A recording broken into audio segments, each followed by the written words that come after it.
네, 이슈앤피플 2부 시작하겠습니다. 국민의힘 홍석준 의원님 그리고 더불어민주당 박상혁 의원님과 지금 정치권 현안 나누고 있는데요. 광고 나가는 사이에 저희가 합의를 봤습니다. 정당 얘기하도록 하겠습니다. 자, 먼저 민주당 얘기부터 해보겠습니다. 이재명 대표 측근 사망한 이후에 당 많이 시끄러워 보입니다. 밖에서 봐서 시끄러운 걸까요? 정말 안에서도 시끄럽습니까? 지금 어떻습니까? 그 안타깝고 불행한 사건 이전에 사실은 2월 27일이었죠. 체포동의안 표결 이후에 좀 여러 가지로 안팎으로 충격도 있었고 여러 가지 문제가 있어서 좀 아직도 그런 상황이다라고 말씀드리는 게 좀 솔직한 말씀인 것 같고요.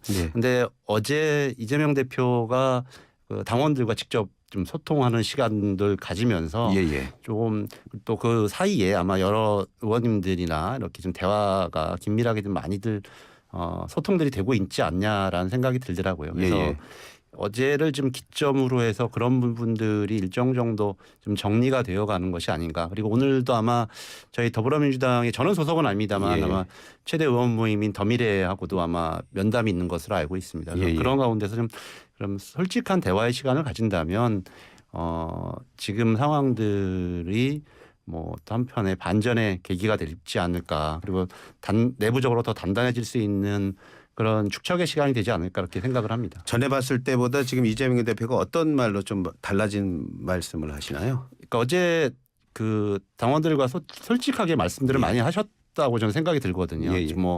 여러 가지 비판들 그리고 그 당원들의 마음은 우리 당이 잘 되길 바라는 것, 당 대표를 중심으로 더 잘 싸우기를 바라는 것이지 오히려 그런 것들이 당 대표의 입지라든지 이런 부분에 더 를 좁힐 수 있다라는 것들을 잘 좀 설명하려고 노력을 하시는 것 같아요. 그런 부분 그 사이에 아마 여러 의원님들이 그런 부분과 관련되어서 갖고 있는 걱정과 고민들이 좀 전달이 되었다라는 생각이 들고요. 저는 그런 가운데서 지금 어떻게 보면 서로 간에 지금 대화의 시간들이 많이 부족하지 않았나라는 생각이 들고 그런 부분들이 이번에는 좀 오히려 수면 위로 올라와서 함께 토론하면서 좀 해소될 수 있는 그런 지금 시간으로 흐르기를 희망하고 그렇게 노력을 할 겁니다. 지금 이재명 대표가 여러 가지 악재 속에서도 이 위기를 탈출하기 위해서 여러 가지 노력을 많이 하시는 것 같아요. 지금 당내 의원들하고도 소통을 많이 하고 또 특히 또 어제 그 지지자들과 유튜브 내지는 이런 걸로 이제 소통을 이제 했는데 재미있는 것은 어제 그 민주당 공식 그 TV 유튜브 TV가 아니라 이재명 대표 개인 유튜브 TV에서 그런 어떤 그 지지자들과 어떤 모임을 가졌습니다. 그것은 공식 TV에서 하면은 또 공격하는 이런 게 많이 들어오는데 이재명 그 개인 유튜브에는 일방적으로 이제 개딸을 중심으로 한 일방적인 어떤 지지 세력밖에 없으니까 아무래도 좀 위로를 좀 받기 위해서 이제 하지 않았나 싶고 그럼에도 불구하고 저는 결국은 민주당의 어떤 정당 지지율이라든지 이런 것들이 이제 총선에 다가오면 다가올수록 의원들은 위기의식을 계속 가질 수밖에 없다. 왜냐하면은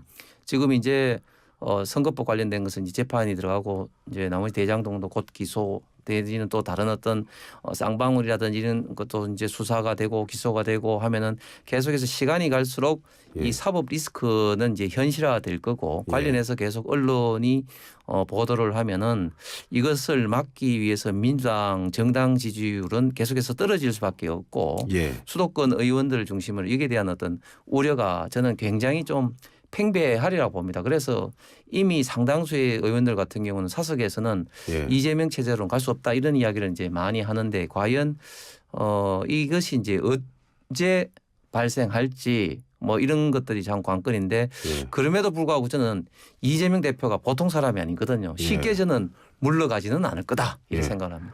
그 유튜브는 그 개인 유튜브는 딴 사람 못 들어가는 건가요?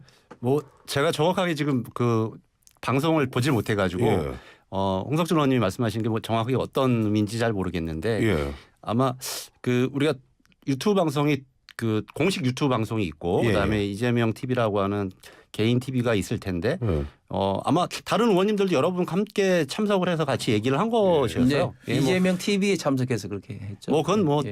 그 개인적인 그런 행사를 가질 수 있는 거니까요. 예.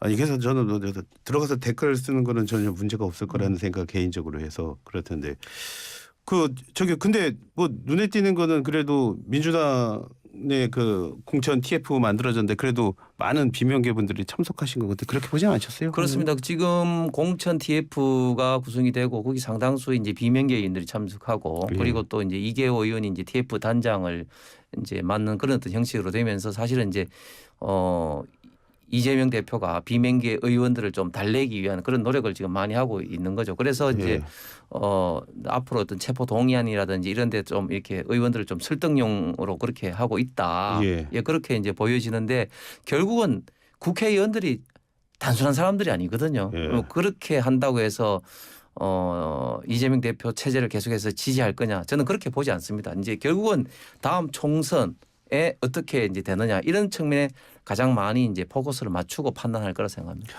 그 제가 아는 바로는 이 문제와 관련이 없이 예. 그러니까 이번 체포동의안 문제와 관련이 없이 이미 그러니까 지도부에서는 예. 1년 전에 저희들은 이 공천과 관련된 룰을 확정하도록 되어 있습니다. 예. 그래서 그런 검토를 해왔고 어떤 단위에서 어떻게 이것을 확정할 것인가. 예. 그래서 그런 절차와 프로세스를 준비해 온 것으로 알고 있고요. 거기에 더해서 이계호 의원 같은 경우는 대표적으로 이낙연 전 대표하고 굉장히 가까우신 분이잖아요. 예. 뭐 이렇게 폭넓게 의견을 수렴할 수 있는 구조를 만든 것은 굉장히 잘한 일이다라는 생각이 들고요. 제가 또 뭐 취재해 본 바로도 이미 이게 이해찬 룰이라고 하는 룰이 거의 완벽하게 되어 있고 그것에 대한 당내의 기대 가능성, 그러니까 이것들 예견 가능성들이 굉장히 중요하게 항상 선거 때만 되면 공천룰을 바꾼다라는 비판들이 많아서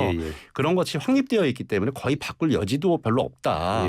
이렇게 저는 알고 있습니다. 그래서 그런 것들을 조기에 가시 확정하는 것이 저희들은 이 선거를 준비하는 가장 기본적인 당내 질서의 기초다 이런 생각이 들고요. 거기에 단결이 바탕이 되면 선거를 하나하나 더 여러 가지 정책이라든지 해 나갈 수 있다라는 생각이 들고 오히려 이에 반해서 저는 국민의힘이 앞으로 여러 가지 이제 내용 상황들이 나타나지 않을까. 그래서 질문 드리면은 박 의원님은 그 국민의힘 김기현 대표 인선 어떻게 보셨어요? 예, 뭐 대부분이 언론에서는 친윤이다, 친윤의 전진 배치다 이렇게 보고 있지 않습니까? 뭐 일부 뭐 이승민 의원님하고 가까운 분들도 있긴 하지만 전체적으로 볼 때는 친윤의 전진 배치다라고 하는데 오히려 국민의힘 같은 경우는 그런 공천룰에 대한 명확한 규정이라든지 뭐 이게 있는지 모르겠습니다만 그런 부분들이 확고하지 않고 또 이번 작년 대통령 당선 이후에 보여왔던 과정들 이준석 대표 찍어내기 이번 전당대회에서 보여줬던 나경원 안철수 뭐 이런 분들에 대한 거의 집단적 테러에 가까운 이런 부분들을 보면 앞으로 공천 상황들에서 나타날 수 있는 공천 대학살 문제는 오히려 국민의힘의 큰 위험 요인이 될 거다. 저는 그렇게 예상합니다. 제대로 공천 안 될 거다 이런 말씀이신데요.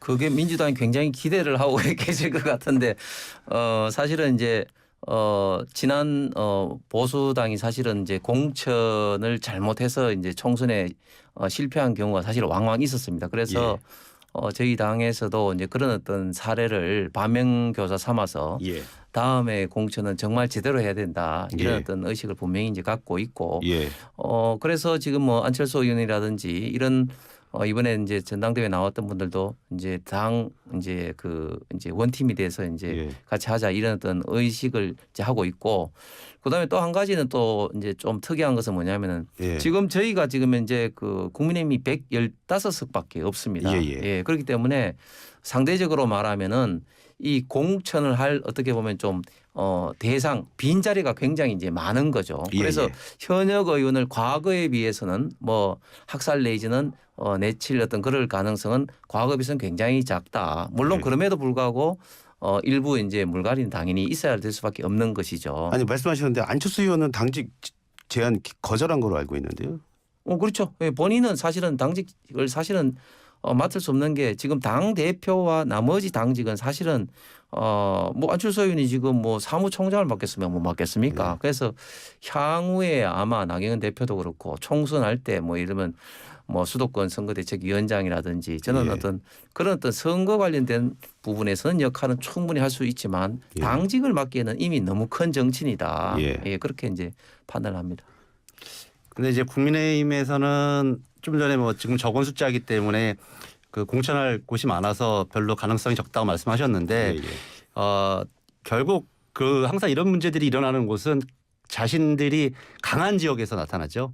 TK나 PK나 이런 부분인데 이미 뭐 한간에 떠도는 얘기는 일지 모르겠습니다만 그 용화대에 있는 검사들 그다음에 이미 정부에 포진한 검사들 한 50명 특히 TK, PK 지역에 준비하고 시키고 있다라는 얘기 떠도는데요. 결국 그런 부분에서 이제 아까 말씀드렸던 문제들이 발생하지 않을까 이렇게 생각이 들고요. 그런데 비해서 저희들은 이제 호남이라든지 이런 전체적으로 저희들이 강하다고 하는 지역에서도 100% 경정 체제가 되어 있기 때문에 그런 과거의 위험 요인은 좀 사라졌다라는 게 시간이 없어서 짧게 좀 현실입니다. 듣겠습니다. 홍 의원님 어떻게 보세요? 50명은 엄청나게 많은 것 같고 일부는 있을 수는 있겠지만 그러나 이번에 공천이 잘 돼야지 어떤 총선 승리의 어떤 그 기본이다. 뭐 이런 어떤 게 당의 어떤 완전히 저희가 이제 공감대 형성돼 있기 때문에 김기현 대표 체제가 이 문제를 결국은 잘 흡수해서 저는 진행할 거라고 좀 기대를 합니다. 둘은 참 대단하신 게 나와서